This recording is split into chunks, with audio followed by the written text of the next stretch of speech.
अस्सलामुअलैकुम बिस्मिल्लाहिर्रहमानिर्रहीम अस्सलामुअलैकुम।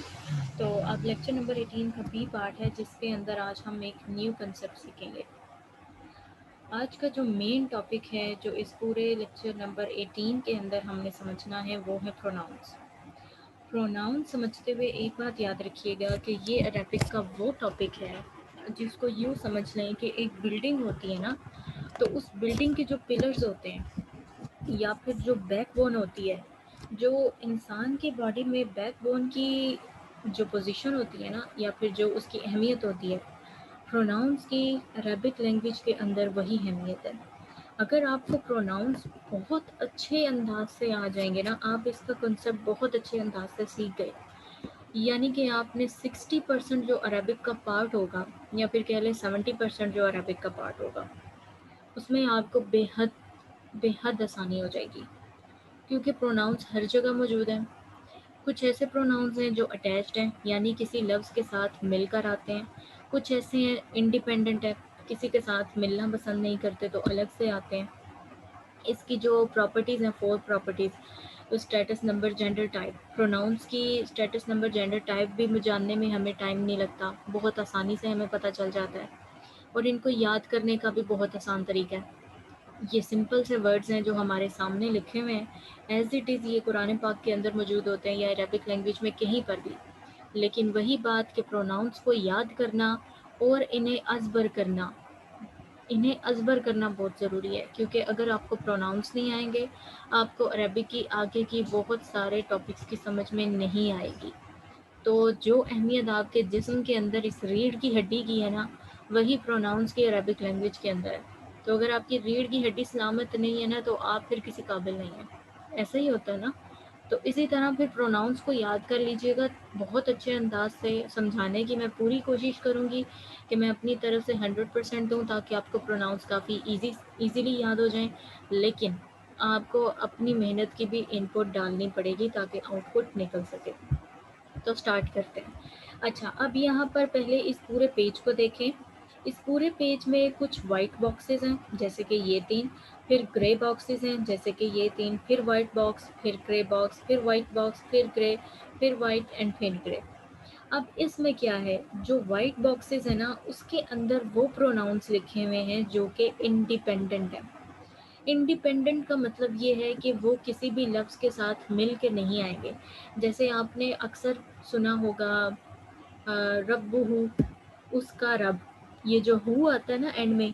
और आपने याद हो तो आपकी असाइनमेंट के अंदर एक वर्ड भी था जिसको बहुत सारे लोगों ने गलत किया था, मालाहू। मालाहू वर्ड था ना वो, जिसमें माँ, मीम ज़बर माँ और लाम ज़बर ला और हे पेश हु आ रहा था। उस हे पेश हु की वजह से बहुत सारे लोगों ने समझा था कि ये जो है ये रफ़ा का स्टेटस आता है यहाँ पे। लेकिन मैंने आपको लेक्चर के अंदर समझाया था, नहीं, माला अलग वर्ड है, हे पेश हु जो है वो उसके साथ प्रोनाउन अटैच होके आ रहा है। तो कुछ ऐसे प्रोनाउंस भी होते हैं जो किसी दूसरे वर्ड के साथ अटैच होके आते हैं, उनको हम कहते हैं अटैच प्रोनाउन, और वो सारे इस पेज के अंदर ग्रे कलर के बॉक्स में मौजूद हैं। ठीक हो गया। इस ग्रे कलर के बॉक्सेस में जितने भी वर्ड्स मौजूद हैं वो सारे अटैच प्रोनाउन हैं। घबराने की ज़रूरत नहीं है, बहुत आसान है, बहुत आसानी से याद हो जाएंगे। एक मरतबा आपको बस इसका कंसेप्ट समझने की देर है, और फिर आपको ये फिंगर टिप्स पर होंगे। और कुछ ऐसे प्रोनाउंस होते हैं जो कि वर्ड के साथ नहीं आते, उसके साथ मिलकर नहीं आते। जैसे कि अगर हम सूरह इखलास देखें, कुल हु वल्लाहु अहद, तो हु वा जो है, हु वल्लाहु, तो उस अल्लाह हु के वर्ड से पहले क्या आ रहा है, हु वा। ये जो हुआ है वो क्या है, इंडिपेंडेंट प्रोनाउन। अब कुछ चीज़ें नोट डाउन कर लें, पेपर पेन ले लें अपने पास। जो इंडिपेंडेंट प्रोनाउन होंगे ना, वो कभी भी किसी दूसरे वर्ड के साथ अटैच होके नहीं आते। ठीक है। और अगर कभी ऐसा कोई एक्सेप्शनल केस हो, जिसको हम एग्जाम्पल में करेंगे भी, कि अगर कोई इंडिपेंडेंट प्रोनाउन किसी वर्ड के साथ मिलकर आ रहा है, तो वो इस वजह से मिलकर आता है क्योंकि उस वर्ड का ग्रामेटिकली कोई असर ही मौजूद नहीं होता, तो उसका होना ना होना उस प्रोनाउन के साथ बराबर होता है। एक तो ये बात होगी कि इंडिपेंडेंट हमेशा अकेले आएंगे। दूसरी बात, इंडिपेंडेंट प्रोनाउंस के बारे में आपने ये याद रखनी है कि ये रफ़ा है, ये रफ़ा है और ये प्रॉपर है। सही हो गया। ये रफ़ा है और ये प्रॉपर है, इनकी दो प्रॉपर्टीज़ आपको पता चल गई कि स्टेटस हमेशा इंडिपेंडेंट प्रोनाउन का रफ़ा होगा और इनकी जो टाइप होगी वो होगी प्रॉपर। अब हमारे पास दो इनकी प्रॉपर्टीज़ रहती हैं, जेंडर और नंबर। जेंडर और नंबर हमें ये पूरा टेबल समझते हुए ही समझ आ जाएगा कि क्या होगा और कैसे होगा। ओके, अब सबसे पहले जो हमारी ये लाइन है, यहाँ पर ये जो 4 रोज़ मौजूद हैं, यहाँ पे जो 3 लाइनें 4 लाइनें मौजूद हैं, यहाँ पर आप देखें कि एक बड़ा कॉलम मौजूद है जहाँ पे लिखा हुआ है थर्ड पर्सन प्रोनाउन, यानी कि ये जितने भी इन 4 लाइनों के अंदर प्रोनाउन लिखे हुए हैं ना, वो किसी तीसरे इंसान के लिए यूज़ होने वाले हैं। एक होता है फर्स्ट पर्सन यानी कि मैं, एक होता है सेकंड पर्सन यानी कि आप, एक होता है थर्ड पर्सन कोई तीसरा जो यहाँ मौजूद हो। ठीक है, तो यहाँ पर अभी हम जो पहले प्रोनाउन पढ़ने वाले हैं ना, वो हैं थर्ड पर्सन प्रोनाउन के लिए, यानी किसी तीसरे बंदे के लिए। तो तीसरे बंदे के लिए हैं तो इसका मतलब है कि वो होंगे प्लूरल में होंगे, सिंगुलर नहीं है, प्लूरल में है। चलें, अब सबसे पहले जब आपने बात करनी है किसी एक तीसरे बंदे के बारे में, तो आप वो लफ्ज़ इस्तेमाल करेंगे हुआ, जैसे कि इंग्लिश में इस्तेमाल किया जाता है ही, अरबिक में आप इस्तेमाल करेंगे हुआ। फिर अगर आपने दो बंदों के लिए इस्तेमाल करनी है, दो बंदों के लिए कोई लफ्ज़ इस्तेमाल करना है, दो तीसरे बंदों के लिए, ठीक है, आप इस्तेमाल करेंगे हुमा। ये मेरे नाम से याद रख लें, मेरा नाम ज़िले हुमा है ना, तो हुमा से याद रख लें कि जहाँ पर भी हुमा आ रहा है, मेरी जो भतीजी है वो मुझे बोलती है ज़िल हुम्मा, तो वो एक प्रोनाउन ही साथ में बोल देती है हुम्मा का। तो ये भी याद रखें कि जो हुमा है वो दो बंदों के लिए इस्तेमाल होगा और जो हम है वो 3 या 3 से ज़्यादा लोगों के लिए इस्तेमाल होगा। जैसे कि बोथ ऑफ देम, यहाँ पे इसकी इंग्लिश ट्रांसलेशन लिखी हुई है। बोथ ऑफ देम का मतलब क्या है? वो दोनों, आप दोनों नहीं, वो दोनों। अगर तो मैं सेकंड पर्सन की बात हो रही कर रही होती ना, यहाँ पे लिखा हुआ था both of you, both of you, लेकिन यहाँ पे जो देम का यूज़ हुआ है, देम हमें ये बता रहा है कि थर्ड पर्सन की बात हो रही है। जिनकी इंग्लिश बहुत अच्छी है उनको तो यहाँ पे ये कंसेप्ट बहुत अच्छे से आसानी से समझ आ रहा होगा। मैं थोड़ा सा डिटेल में उनके लिए समझा रही हूँ जिनको थोड़ा सा इंग्लिश समझने में मुश्किल होती है। ठीक है, तो जब किसी एक पर्सन के लिए, एक इंसान के लिए आपने बात करनी है, आप हुआ का इस्तेमाल करेंगे। दो के लिए बात करनी है, हुमा का इस्तेमाल करेंगे। तीन के लिए बात करनी है, हम का इस्तेमाल करेंगे। तो क्या बना? हुआ, हुमा, हुम, हुआ, हुमा, हुम, हुआ फॉर वन, हुमा फॉर टू एंड हुम फॉर थ्री। ठीक है, अब इसमें से जो ये ग्रे लाइन है इसको छोड़ दें। अब हम नेक्स्ट पे चलते हैं। अभी पहले जो आपने ये वाले लाइन सीखी है ना, ये मर्द के लिए है। ठीक है, जब आपने किसी तीसरे मर्द, एक मर्द के लिए बात करनी है, आप हुआ का इस्तेमाल करेंगे। जब दो मर्दों के लिए बात करनी है, आप हुमा का इस्तेमाल करेंगे। जब तीन मर्दों के लिए बात करनी है, आपने हुम का वर्ड इस्तेमाल करना है। ठीक है, अब अगर आपको ज़रूरत पड़ती है कि आपने औरत के लिए बात करनी है जो कि थर्ड पर्सन है, ठीक है, तो फिर आप क्या करेंगे? उस शी के लिए आप वर्ड इस्तेमाल करेंगे हिया, हिया। और जो फेमिनिन में भी दो के लिए जो लफ्ज़ इस्तेमाल होता है ना, वो सेम है। मर्दों के लिए भी हुमा का लफ्ज़, औरतों के लिए भी हुमा का लफ्ज़। हुआ, हुमा, हुम, हिया, हुमा। लेकिन औरतों के लिए जो 3 या 3 से ज़्यादा लोगों के लिए जब इस लफ्ज़ इस्तेमाल करना है ना, तो दे फेमिनिन के लिए वो हुन्ना का लफ्ज़ इस्तेमाल करते हैं, हुन्ना। ठीक है, तो इसको जब अगर मैं पढ़ूँ, हुआ, हुमा, हुम, हिया, हुमा, हुन्ना, हुआ, हुमा, हुम, हिया, हुमा, हुन्ना, हुआ, हुमा, हुम, हिया, हुमा, हुन्ना। जो हुआ है वो एक मर्द के लिए, हुमा दो मर्दों के लिए, हम 3 या 3 से ज़्यादा मर्दों के लिए, हिया एक औरत के लिए, हुमा दो औरतों के लिए, हुन्ना 3 या 3 से ज़्यादा औरतों के लिए। ओके हो गया। और ये यहाँ पर अभी किसकी बात कर रहे हैं? हम थर्ड पर्सन की बात कर रहे हैं, यानी किसी तीसरे की बात हो रही है, दूसरे की नहीं हो रही। ओके हो गया, यहाँ तक ये प्रोनाउंस थे। अब ज़रा हम नेक्स्ट पे चलते हैं, सेकंड पर्सन प्रोनाउन। आपने देखा होगा कि मैंने ऊपर भी थर्ड पर्सन प्रोनाउन के कॉलम में से आपको जस्ट वाइट जो बॉक्सेस थे वो करवाए हैं, जो ग्रे बॉक्सेस थे वो भी छोड़ दिए हैं। क्यों? क्योंकि वाइट बॉक्सेस में अभी हम इंडिपेंडेंट प्रोनाउन पढ़ रहे हैं। अटैच्ड प्रोनाउन को हम इंडिपेंडेंट समझने के बाद पढ़ेंगे। ओके, हमने इंडिपेंडेंट में हुआ, हुमा, हुम, हिया, हुमा, हुन्ना समझ लिया। अब सेकंड पर्सन प्रोनाउन में इंडिपेंडेंट प्रोनाउन समझते हैं हम।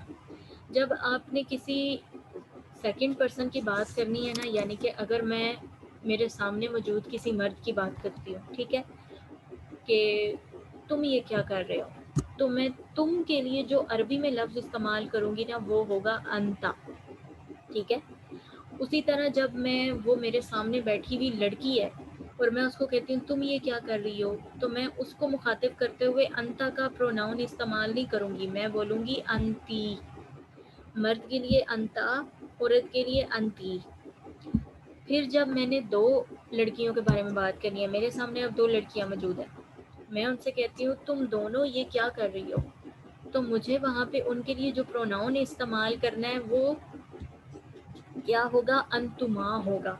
वहाँ मैं अंता या अंती यूज़ नहीं कर सकती। अंतुमा और अंतुमा, मर्दों के लिए भी अंतुमा यूज़ होता है, औरतों के लिए भी अंतुमा यूज़ होता है जब दो औरतों की बात की जा रही हो या दो मर्दों की बात की जा रही हो, ठीक है, सेकंड पर्सन के लिए। अब फ़र्क कहाँ पे आता है? फ़र्क आता है अंतुम में। जब हमने सेकंड पर्सन की बात करनी है ना, अब मैं ग्रुप में मौजूद किसी एक लड़के की बात करती हूँ, तो मैं उसको कहती हूँ तुम, तो मैं बोलूँगी अंता। जब मैं दो लड़कों की बात करती हूँ तो मैं बोलूँगी अंतुमा। जब मैं तीन लड़कों की बात करती हूँ या तीन से ज़्यादा लड़कों की बात करती हूँ अपने ग्रुप में, मैं उनसे डायरेक्टली मुखातिब हूँ, यानी कि मैं किसी और वे के ज़रिए उनसे कम्युनिकेट नहीं कर रही, कोई और मेरी बात उन तक नहीं पहुँचा रहा, या मैं किसी थर्ड पर्सन के बारे में बात नहीं कर रही। मेरा डायरेक्ट कनेक्शन है उन लोगों के साथ और मैं उनसे डायरेक्टली मुखातिब हूँ और मैं उनसे बात करते हुए कह रही हूँ तुम सब, तो मैं उस वक़्त बोलूँगी अंतुम। फिर इसी तरह अगर मैं ग्रुप में मौजूद एक लड़की से बात करती हूँ तो मैं बोलूँगी अंती। फिर अगर मैंने दो लड़कियों से बात कर रही हूँ मैं, तो मैं बोलूँगी अंतुमा। अगर मैं तीन या तीन से ज़्यादा लड़कियों से बात कर रही हूँ तो मैं बोलूँगी अंतुन्ना। यहाँ पर जो कॉर्नर पे, लेफ्ट कॉर्नर पे RAF लिखा हुआ है, ये रफ़ा बता रहा है कि ये जो सारे यहाँ पे स्टेटस लिखे हुए हैं वाइट बॉक्सेस के अंदर, ये रफ़ा के स्टेटस में है। और यहाँ पे जो राइट कॉर्नर पे आपको इसकी ट्रांसलेशन लिखी हुई इंग्लिश में बताई जा रही है कि यहाँ पे he, both of them, they, she, both of them and they, you, both of you and you all. ठीक है, यहाँ पे यू ऑल साथ में लिख लें ताकि आपको समझने में आसानी हो। फिर you, both of you and you all. जब औरत से बात करनी है ना, ज़्यादा औरतों से मैंने बात करनी है सेकंड पर्सन में कि तुम सब ये क्या कर रही हो, तो मैं क्या लफ्ज़ इस्तेमाल करूँगी, अनतुन्ना। ओके, तो ये भी हो गया। अब फर्स्ट पर्सन, कभी कभी ऐसा भी होता है ना कि इंसान अपने बारे में भी बात करता है, अपने मुंह मियाँ मिट्ठू भी बनना होता है कभी कभार। तो जब वो मियाँ मिट्ठू बनना है ना, तो जो प्रोनाउन इस्तेमाल करना है अपने लिए, तो वो कौन सा है, वो है अना। ये तो उर्दू के लफ्ज़ अना से याद रख लें कि हर इंसान के अंदर एक अपनी अना मौजूद होती है। अना के वर्ड से याद रख लें कि इंसान जब अपने बारे में बात करेगा ना, तो वो अपने लिए जो प्रोनाउन यूज़ करेगा, जैसे इंग्लिश में आई का प्रोनाउन यूज़ होता है, उर्दू में मैं का यूज़ होता है, और इंग्लिश जो अरबिक है उसमें यूज़ होता है अना। अब इसी तरह अरेबिक में हम के बारे में भी तो बात होगी। इंडिया में वैसे अक्सर ऐसा लॉ होता है कि वहाँ पे हम का जो प्रोनाउन है ना वो यूज़ किया जाता है। जो स्टूडेंट्स इंडिया से हैं वो इस चीज़ को ज़्यादा अच्छे से समझ सकते हैं। मुझे ये चीज़ कुछ ड्रामों से पता है कि पहले दौर में जब कोई ड्रामे देखे हुए हैं तो वो पता होता था कि वो जब बात करते थे तो अपने आप को अपने बारे में भी कोई बात कर रहे होते थे तो वो कहते थे कि हमने ऐसा किया, या हम ये कर रहे थे, हम वो कर रहे थे। तो हम के लिए अरेबिक में जो वर्ड यूज़ होता है उसको कहते हैं नहनो। अब ये जितने भी यहाँ पर प्रोनाउंस लिखे हुए ना, ये आपने कुरान पाक के अंदर जगह जगह देखे होंगे। इवन आज अगर आप कुरान पाक खोलेंगे ना, तो आपको जगह जगह वहाँ पे प्रोनाउन नज़र आ जाएंगे। ये सारे इंडिपेंडेंट प्रोनाउंस थे जो अभी तक हमने पढ़े हैं। अब हम पहले इनको याद करेंगे। अब थोड़ी सी आपने प्रैक्टिस करनी है मेरे साथ, मैं पढ़ती जाऊँगी और मेरे साथ साथ पढ़ना है। हुआ हुमा हुम, हिया हुमा हुन्ना, अंता अंतुमा अंतुम, अंती अंतुमा अंतुन्ना, अना नहनु। हुआ हुमा हुम, हिया हुमा हुन्ना, अंता अंतुमा अंतुम, अंती अंतुमा अंतुन्ना, अना नहनु।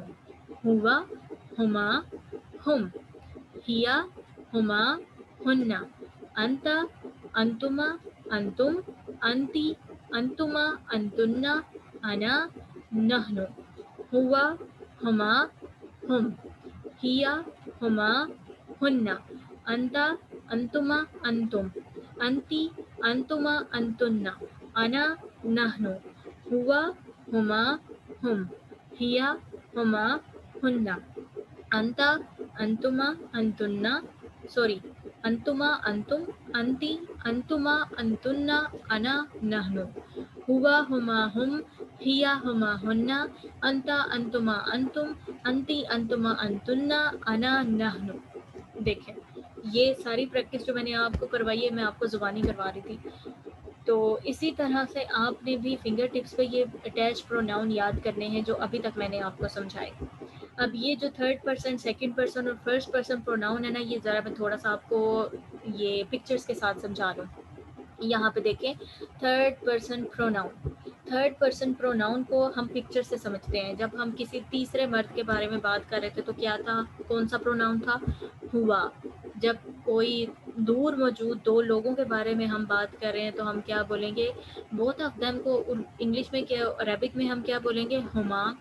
और इन सब के बारे में जब हम बात कर रहे हैं जो दूर मौजूद हैं और थर्ड पर्सन हैं, हम क्या बोलेंगे, हम। इसी तरह जब हम किसी तीसरी लड़की के बारे में बात करेंगे, हिया बोलेंगे। जब हम दो तीसरी लड़कियों के बारे में बात कर रहे हैं, हम हुमा बोलेंगे। जब हम बहुत सारी तीसरी लड़कियों के बारे में बात कर रहे हैं तो हम हुन्ना बोलेंगे। और इंग्लिश में इनको क्या कहते हैं, he, both of them, they, she, both of them and दे।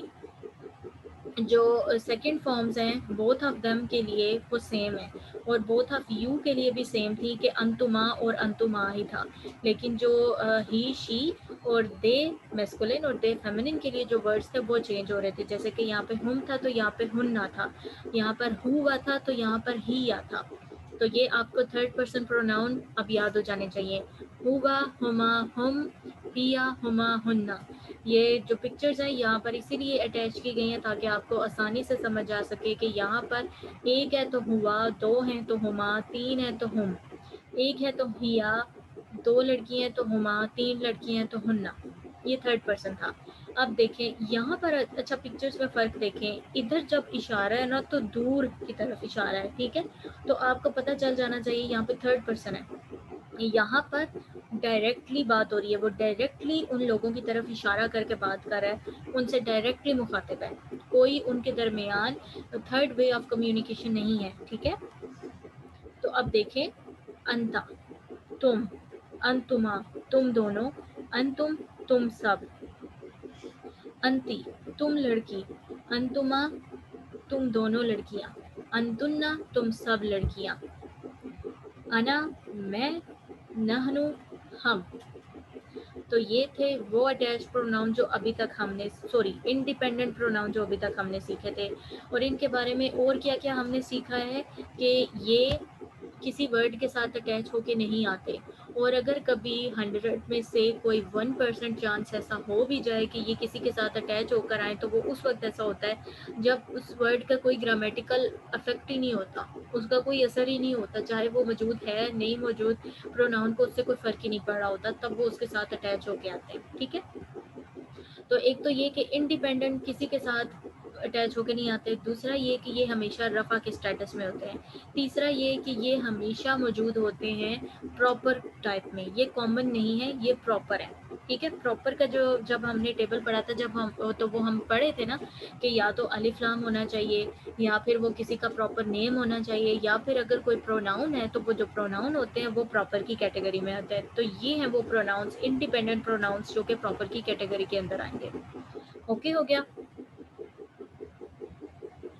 अब प्रोनाउंस के बारे में हमने ये भी पढ़ा था स्टेटस के लिए कि प्रोनाउंस को कोई फ़र्क नहीं पड़ता एंडिंग कॉम्बिनेशन से और एंडिंग साउंड से। इन्होंने जो स्टेटस अपना रखना है ना वो वही रखना है जो इनका दिल करेगा। जैसे कि जो इंडिपेंडेंट थे उन्होंने अपना स्टेटस रख लिया रफ़ा, वो उसको चेंज नहीं करेंगे, चाहे हर्फ ऑफ जर आए, चाहे हर्फ ऑफ नसब आए, चाहे कोई भी कंडीशन आ रही है, उन्होंने अपना स्टेटस रफ़ा ही रखना है। लेकिन जो अटैच प्रोनाउन है ना वो अब इंडिपेंडेंट तो है नहीं है, वो बेचारे किसी और लफ्ज़ के साथ ही आते हैं। तो कोई और लफ्ज़ अगर कभी हर्फ ऑफ जर आ गया तो उनको जर का स्टेटस दे देगा। हरफ नसब आ गए तो उनको नसब का स्टेटस दे देगा। कभी मुदाफ है तो मुदाफ ले बनेंगे, तो फिर सॉरी मुदाफ ले तो बल्कि बन सकते हैं क्योंकि ये इसम की कैटेगरी के अंदर ही आ रहे हैं ना। तो मुदाफ ले बन रहा है तो फिर उस वक्त ये उसको जर का स्टेटस दे देंगे। तो जो अटैच्ड प्रोनाउन है ना, वो या तो जर या फिर नसब के स्टेटस में होंगे, वो रफ़ा के स्टेटस में नहीं हो सकते। और जो इंडिपेंडेंट प्रोनाउंस हैं वो हमेशा रफ़ा के स्टेटस में होंगे, जो कि इनवाइट बॉक्सेस के लेफ़्ट कॉर्नर पे मौजूद है कि ये रफ़ा के स्टेटस में है। और अटैच प्रोनाउन का यहाँ पर नसब जर लिखा हुआ है कि ये सारे जो अटैच प्रोनाउंस हैं वो या तो नसब हो सकते हैं या फिर जर हो सकते हैं। अब हम स्टार्ट करते हैं जी third person pronoun sorry third person pronoun attach version में। Third person pronoun attach version में कौन सा है? हेपिश हु। आपने पढ़ा होगा रब्बुहु, रब्बुहु। उसके रब्बू के बाद जो हेपिश हु आ रहा होता है वो अटैच प्रोनाउन होता है, उसका रब। तो उसका रब बताने के लिए हम जो है हुआ रब्बू इस तरह तो नहीं बोल पा रहे, तो हमने क्या बोल दिया? रब्बुहु, रब्बुहु बोल दिया हमने। तो जो हेपिश हु है वो उसके साथ अटैच होके आया है रब के साथ, तो हमें पता चल गया कि ये उसका रब है। अब ये जो हेपिश हु है ना, ये कभी कभी हैप्पी मूड में होता है, हु की जगह ये ही हो जाता है, हे देर ही। तो ये इसके मूड पे डिपेंड करता है, कभी कभी ये हैप्पी मूड में भी हो जाएगा। इसी तरह जो हुमा का वर्ड है ये भी कभी कभी हैप्पी मूड में हो जाएगा, हिमा बन जाएगा। हुम का वर्ड भी कभी कभी हैप्पी मूड में होगा और ये भी हिम बन जाएगा। हु, ही, हुमा, हिमा, हुम, हिम। तो ये इनके हैप्पी मूड्स हैं और कुछ इनके सैड मूड्स हैं या फिर एंग्री मूड्स हैं। तो जो एंग्री मूड्स हैं उनके मुताबिक हु, हुमा, हुम बनेगा। जैसे हुआ, हुमा, हुम था, यहाँ पर हु, हुमा, हुम बन जाएगा। और अगर इनका कभी हैप्पी मूड भी आ सकता है, जैसे कि बी ही अक्सर आपको लिखा हुआ मिलता है, अलैहिम आपको लिखा हुआ मिलता है। तो अलैहिम में इसका हुम प्रोनाउन का अटैच वर्जन जो है उसका जो हैप्पी मूड है वो यूज़ हो रहा होता है अलैहिम में। बी ही में भी हु का हैप्पी मूड ही यूज़ हो रहा होता है। और हिमा का भी कोई वर्ड होगा कुरान के अंदर, जब भी एग्जाम्पल आई हम इंशाल्लाह वहाँ से भी आइडेंटिफाई कर लेंगे। तो अटैच प्रोनाउन कौन से हैं थर्ड पर्सन के लिए? हु, ही, हुमा, हिमा, हुम, हिम। इसी तरह जो ही है ना, जो ये सारे जो थे ये मेल के लिए थे। अब फीमेल थर्ड पर्सन के लिए हमारे पास कौन से प्रोनाउंस हैं? तो अटैच प्रोनाउन है हमारे पास हा। ये जो हिया है ना, ये कहता है कि मैं तो जो हूँ मैं लेडी हूँ तो मैं हमेशा हैप्पी मूड में रहूँगी, मुझे तो एंग्री होने की ज़रूरत ही नहीं है। क्योंकि अक्सर कहते हैं जो गुस्सा है वो मर्दों को ज़्यादा आता है औरतों के मुकाबले में। तो जो यहाँ पे लेडी है वो हमेशा हैप्पी मूड में रहेगी और वो कहेगी हाँ, हाँ। तो यहाँ पर जो हुमा का अटैच प्रोनाउन है वो होगा हिमा में। सेम है, जो मेल के केस में भी सेम है, फीमेल के केस में भी सेम है। जब हमने मेल का केस पढ़ा था इंडिपेंडेंट में हम पढ़ा था और उसको हमने चेंज किया था फीमेल के लिए हुन्ना में। इसी तरह जब हम फीमेल के लिए जब हुन्ना पढ़ रहे हैं तो हुन्ना में भी उसी तरह से इसका हैप्पी वर्जन होगा हिन्ना। हुम, हिम, हुन्ना, हिन्ना। सिंपल। तो ये अटैच प्रोनाउन भी बहुत ईजी है, पहले आपको इंडिपेंडेंट याद हो गए तो अटैच प्रोनाउन भी आसानी से याद हो जाएंगे और इवन जब हम इनकी एग्जांपल्स पढ़ेंगे तो और ज़्यादा आसानी से याद हो जाएगा। हु, हुमा, हुम, ही, हिमा, हिम। या फिर इसको एक साथ पढ़ें, हु, ही, हुमा, हिमा, हुम, हिम। हा, हुमा, हिमा, हुन्ना, हिन्ना। अब सेकंड पर्सन के लिए जैसे कि अंता, अंतुमा, अंतुम था, तो अगर अटैच प्रोनाउन हमने वहाँ पे यूज़ करना हो तो हम क्या करेंगे? काफ ज़बर का, कुमा, कुम। और औरत के लिए की, कुमा, कुन्ना। औरत के लिए एक डिफरेंस देखें कि यहाँ पे नून ज़बर ना आ रहा होता है, पहले हुन्ना आ गया था फिर कुन्ना आ गया, तो औरत के लिए ये थोड़ा सा डिफरेंस आ रहा है। अब जैसे कि अब यहाँ पे मेरे बारे में जब बात हो रही है तो इंडिपेंडेंट में अना का प्रोनाउन था, तो अटैच्ड में ई और नी का प्रोनाउन यूज़ हो जाएगा, जैसे कि इबादी, मेरे बंदे, और या फिर रब्बी, मेरा रब, और या फिर कह लें रब्बना, सॉरी रब्बना। जब ना का प्रोनाउन आएगा तो वो हम के लिए होगा अटैच्ड वर्जन में, रब्बना हमारा रब, रब्बी मेरा रब। तो ये जो ई और नी है ये आता है अटैच्ड वर्जन में, जब मेरे बारे में बात हो रही हो, कोई पर्सन अपने बारे में बात कर रहा हो। और जब हम अपने बारे में बात कर रहे हैं, हम सारे बैठे हुए हैं और हमने अपने बारे में कोई बात करनी है, तो हमें जो प्रोनाउन यूज़ करना पड़ेगा अटैच्ड वर्जन में वो होगा नून ज़बर ना। तो ये थे अटैच्ड वर्जन।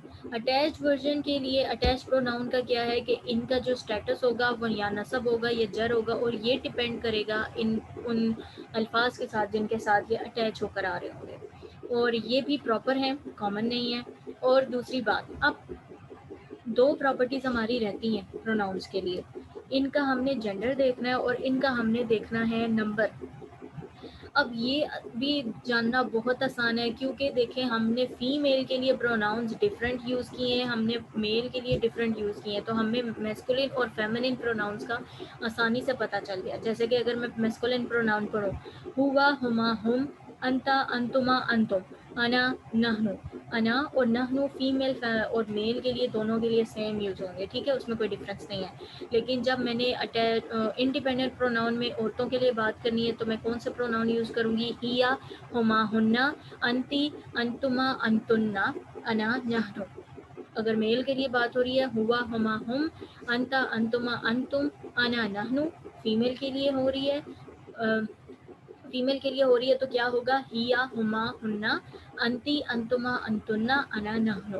जब अटैच प्रोनाउंस की बात हो जाएगी, तो जब मेल के लिए बात हो रही है जेंडर में, तो हु, ही, हुमा, हिमा, हुम, हिम।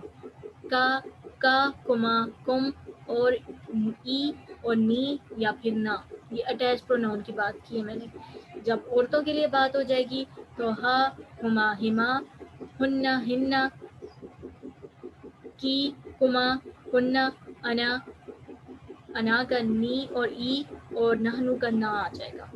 तो ये सेम प्रोनाउंस थे, औरतों के लिए अलहदा हो गए, मेल्स के लिए अलहदा हो गए, तो आपको इनका जेंडर भी पता चल गया। अगर आपसे पूछा जाए कि हुआ की हमें 4 प्रॉपर्टीज़ बताओ, तो आपने हुआ की 4 प्रॉपर्टीज़ कैसे बतानी है? हुआ इंडिपेंडेंट प्रोनाउन है, तो ये है जी रफ़ा, इसका नंबर बताना है जी।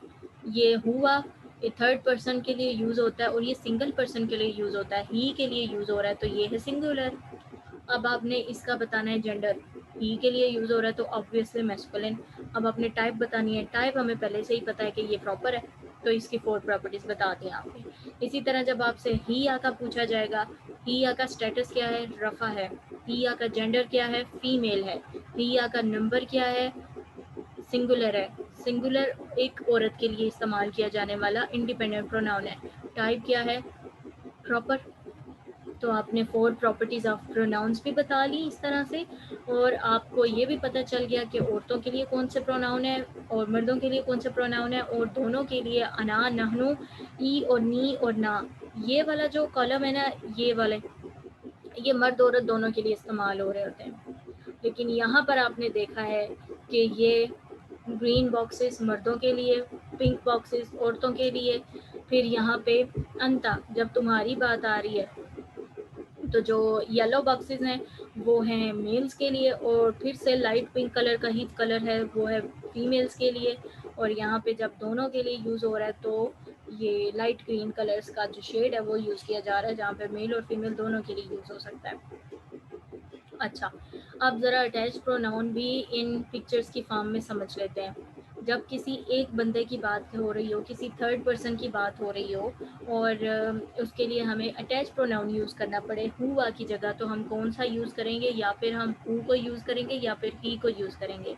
अगर हमें थर्ड पर्सन के लिए जब बोथ ऑफ देम यानी 2 लोगों की बात हो रही हो, 2 तीसरे बंदों की बात हो रही है, जैसे कि अगर आंटियाँ मिल बैठे हैं, अक्सर तो आंटियाँ क्या होती हैं कि बाकी मोहल्ले की आंटियों के बारे में बात कर रही होती हैं, 2 आंटियाँ मिल बैठे तो तीसरी के बारे में बात कर रही होती हैं, तो वो जो तीसरी होंगी उनके लिए जो है हुमा, हिमा का वर्ड यूज़ होगा।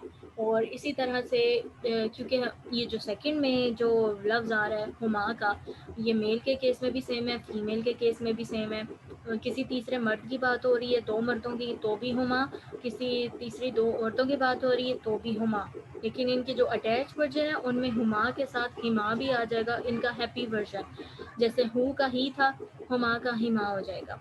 और जब 3 से ज़्यादा लोगों की बात हो रही है या 3 लोगों की बात हो रही है, 2 आंटियाँ मिल बैठी हैं और एक पूरे ख़ानदान के बारे में जब वो बातें कर रही हैं, तो वो पूरा जो है वो ख़ानदान, उसके जो लोग हैं वो थर्ड पर्सन्स हैं और उनके लिए जो प्रोनाउन यूज़ होगा, मर्दों के लिए हुम यूज़ होगा, औरतों के लिए हुन्ना यूज़ होगा।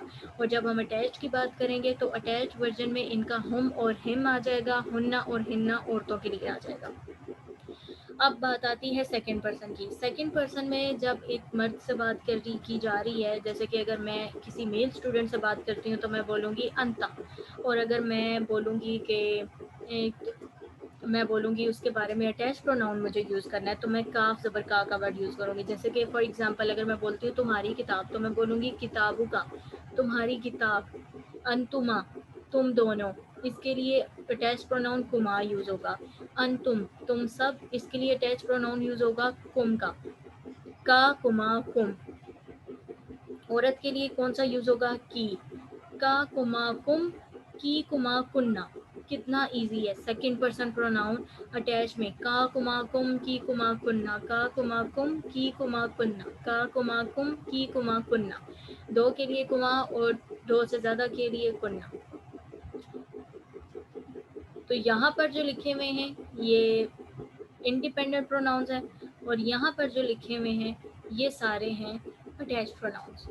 और जब मैं अपने बारे में बात कर रही हूँ तो मैं बोलूँगी अना, और जब मैं अगर बोल रही हूँ रब्बी, मेरा रब, जैसे कि अक्सर दुआ में हम बोलते हैं या रब्बी, ए मेरे रब, तो रब्बी में जो छोटी ये आ रही है ना, उससे आपने निशानी रखनी है कि जब किसी अपने बारे में बात की जा रही हो ना, तो अटैच प्रोनाउन में ई और नी का वर्ड यूज़ होगा और इंडिपेंडेंट में अना का यूज़ होगा। और जब हम के बारे में बात हो रही है कि हम अपने बारे में बात कर रहे हैं, तो अरबिक में जो इंडिपेंडेंट प्रोनाउन है वो है नहनु, और जो है जिसको कहते हैं अटैच प्रोनाउन वो है ना। यहाँ तक का आपका था प्रोनाउंस का लेक्चर। अल्हम्दुलिल्लाह, मुझे यकीन है कि आपको ये काफ़ी अच्छे से आ गए होंगे। इसकी प्रैक्टिस ऑडियो मैं सेंड कर दूँगी। एक दफ़ा मैं दोबारा से आपको प्रैक्टिस करवा देती हूँ, मेरे साथ मिलकर पढ़ने की कोशिश करें। पहले हम इंडिपेंडेंट प्रोनाउंस को पढ़ेंगे, फिर हम अटैच प्रोनाउंस को पढ़ेंगे। तो इंडिपेंडेंट को 3 मरतबा पढ़ते हैं, फिर हम अटैच्ड को 3 मरतबा पढ़ेंगे। इंडिपेंडेंट स्टार्ट करते हैं। बिस्मिल्लाहिर्रहमानिर्रहीम। हुआ हुमा हुम, हिया हुमा हुन्ना, अंता अंतुमा अंतुम, अंती अंतुमा अंतुन्ना, अना नहनु। फिर से हुआ हुमा हुम, हिया हुमा हुन्ना, अंतुमा अंता अंतुमा अंतुम, अंती अंतुमा अंतुन्ना, अना नहनु। हुआ हुमा हुम, हिया हुमा हुन्ना, अंता अंतुमा अंतुम, अंती अंतुमा अंतुन्ना, अना नहनु। यहाँ पर हो गए आपके इंडिपेंडेंट प्रोनाउन। अब करते हैं जी अटैच वर्जन का। हु, ही, हुमा, हिमा, हुम, हिम। हा, हुमा, हिमा, हुन्ना, हिन्ना। का, कुमा, कुम, की, कुमा, कुन्ना, ई, नी, ना। ये मैं यहाँ से नीचे से पढ़ रही हूँ, ये जो सारे, इसको मैं मिनिमाइज कर देती हूँ ताकि आपको सारे नजर आए। चलें। हु, ही, हुमा, हिमा, हुम, हिम। हा, हुमा, हिमा, हुन्ना, हिन्ना। का, कुमा, कुम, की, कुमा, कुन्ना, ई, नी, ना। हु, ही, हुमा, हिमा, हुम, हिम। हा, हुमा, हिमा, हुन्ना, हिन्ना। का, कुमा, कुम, की, कुमा, कुन्ना, ई, नी, ना। तो ये थे आपके प्रोनाउंस, और इनको बहुत अच्छे तरीके से बेटा याद करने की पूरी कोशिश करनी है और बार बार इसको रिकॉल करें, एक दूसरे के साथ प्रैक्टिस करने की कोशिश करें, रिकॉर्डिंग्स एक दूसरे को सेंड करके बेशक अपनी ग्रुप स्टडी कर लिया करें या फिर अपने फ्रेंड्स के साथ स्टडी करें। तो ये जब इंशाल्लाह आप लोगों की जब चैट ऑन होगी तो मैंने आप लोगों से प्रोनाउंस सुन लेने हैं, किसी को भी मेंशन करके। तो अपने प्रोनाउंस रेडी रखिएगा अपने फिंगर टिप्स पे। जिस तरह आप लोगों को चार्ट्स याद हुए थे ना, मुस्लिम मैस्कुलिन चार्ट और फेमिनिन चार्ट, उसी तरह से आपने प्रोनाउंस को अपने फिंगर टिप्स पे याद करना है। तो यहीं पर अपने लेक्चर नंबर 18 का पार्ट बी एंड करते हैं। पार्ट सी के अंदर प्रोनाउंस की और बाकी जो हमने फ्रेगमेंट्स पढ़े थे उनकी मज़ीद प्रैक्टिस होगी और आपको इंशाल्लाह उससे मज़ीद अच्छी समझ आ जाएगी। जज़ाकुमुल्लाह खैर, फ़ी अमानिल्लाह।